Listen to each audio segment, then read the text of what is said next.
How much money do you think you need to retire comfortably? $500,000? $800,000? $1 million? According to Northwestern Mutual's 2025 Planning and Progress Study, the average person believes they need about $1.26 million to retire safely. But Federal Reserve Survey of Consumer Finance's data shows only about 4.7% of Americans have $1 million or more in retirement savings. That means more than 95 out of 100 people never reach the number they believe they need. Not because they don't work hard, but because they follow patterns that quietly prevent wealth from ever accumulating. And today you'll discover why 95% never reach this milestone, and the 3 shifts that quietly move the other 5% ahead. Because the difference isn't income, it's behavior. And once you see it, you can never unsee it. Let's dive in. Consider this. Grace worked as a school administrator for 42 years. She never earned an extraordinary salary. No massive bonuses, no sudden windfalls. But by the time she retired, she had over $1.1 million saved.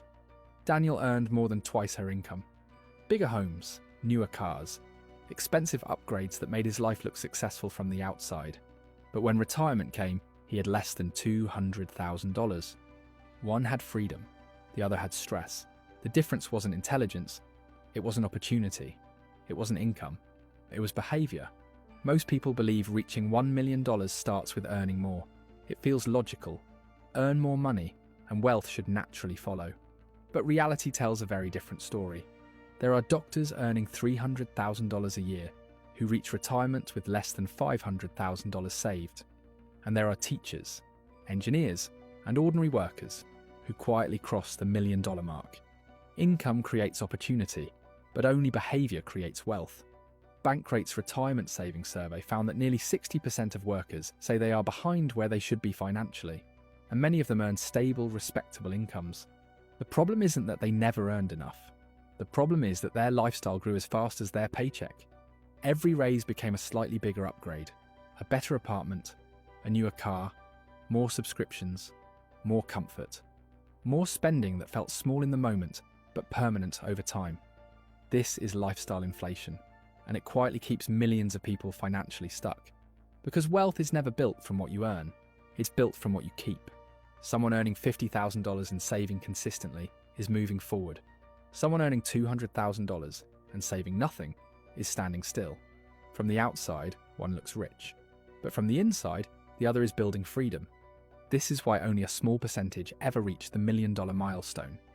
Not because they had extraordinary income, but because they protected the gap between what they earned and what they spent. But income isn't the most powerful force shaping your financial future. The real force is something far more invisible. And once you understand it, you'll see why time quietly determines who reaches financial freedom and who never does.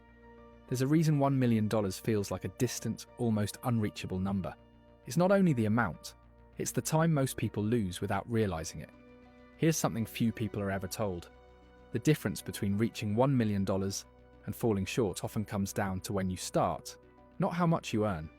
Northwestern Mutual's retirement projections show that if someone starts investing at age 20, they may only need to invest around $330 per month to reach roughly $1.26 million by retirement. But waiting until age 50 increases that requirement to nearly $4,000 per month. Same goal, same destination, completely different difficulty. Time quietly multiplies every dollar you invest, but it also multiplies every year you delay. This is why many people feel stuck. They focus on earning more, hoping income will close the gap. But income alone cannot replace lost time, and the numbers reflect this reality. Bankrate's 2025 Retirement Savings Survey found that nearly 3 out of 5 workers say they are behind on retirement savings, and among those who have started saving, many have less than a single year of their income set aside. Not because they failed, but because they started later than they should have. This creates a dangerous illusion. People begin to believe reaching $1 million requires extreme effort, extreme income, or extreme luck. But the truth is far simpler. The people who reach that milestone don't rely on intensity, they rely on consistency, and that consistency always begins with one decision. Every millionaire saver shares one habit that looks almost boring from the outside. They save first, they spend what remains. Most people do the opposite. They spend first, then hope something is left to save. And most of the time, nothing is. This single reversal changes everything. US Bureau of Economic Analysis data shows the average personal savings rate is only around 3 to 5%. That means for every $100 earned, most people keep less than $5 for their future. The rest disappears into lifestyle, bills, and upgrades that feel small in the moment but add up over decades. But the people who reach $1 million treat saving differently. They aim for at least 10%, often 15% or more. Not when it feels convenient, not when income increases, but consistently, regardless of circumstances. Because saving is not about the amount, it's about the habit. A person saving $300 every month may not feel rich today, but over 40 years with long-term market growth, that habit can quietly cross the $1 million mark. Not through luck, not through timing, but through repetition. And something else begins to happen when you save consistently. You gain control. Unexpected expenses stop feeling like emergencies. Career decisions stop feeling like traps. Time begins to shift back into your hands. But saving alone is only the foundation. Because money sitting still can only grow so much. The real transformation begins when those savings start working for you instead of the other way around. Saving creates the foundation, but investing is what builds the structure. Because money that sits idle slowly loses its power. Inflation quietly erodes its value year after year. What feels like security today becomes limitation tomorrow. This is why the people who reach $1 million don't rely on saving alone. They invest consistently, allowing time and growth to multiply their effort. Historical S&P 500 data shows the stock market has returned about 10% annually on average over long periods. That doesn't mean every year is positive. Some years fall, some years rise dramatically. But over decades, the trend has always moved forward. This is where compounding begins to work its quiet magic. Compounding means your money earns returns, then those returns earn their own returns. And over time, growth accelerates in ways that feel almost invisible at first. In the early years, progress feels slow. After 5 years, the change looks small. After 10 years, it becomes noticeable. But after 20 or 30 years, growth begins to accelerate dramatically. This is why consistency matters more than intensity. The people who reach $1 million don't try to predict markets. They don't wait for the perfect moment. They invest regularly, often through simple, low-cost index funds that track the overall market. They focus on participation, not perfection. Because missing just a few of the best days in the market can dramatically reduce long-term returns.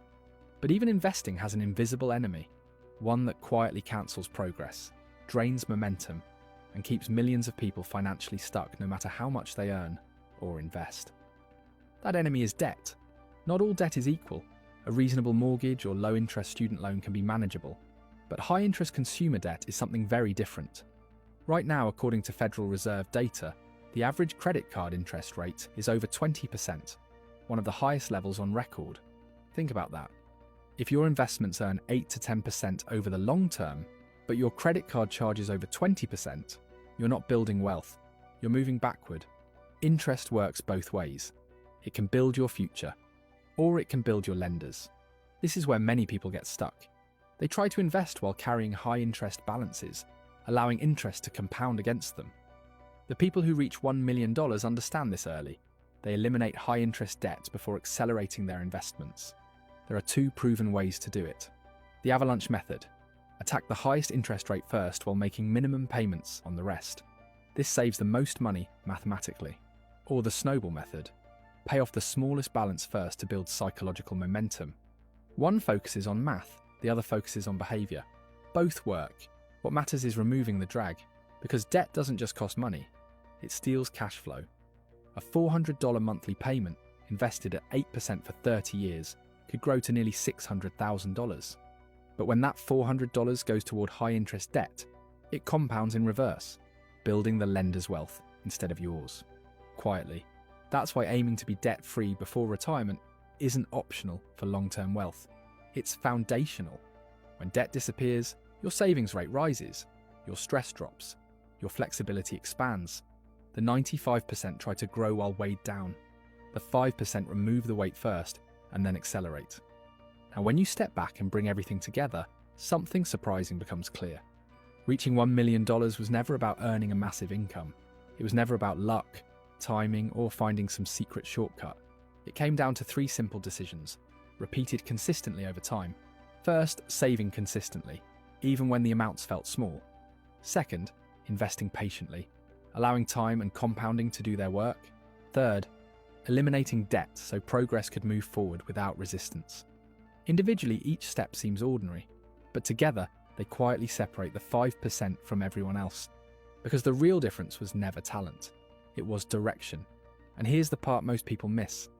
The people who reach this milestone don't suddenly feel rich. They feel free. Free to make decisions without fear.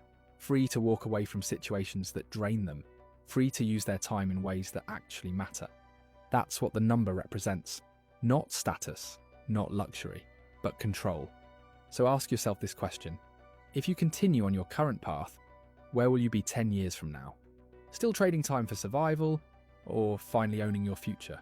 If this shifted how you think about money, take a moment to like, subscribe, and share this with someone who deserves that freedom too.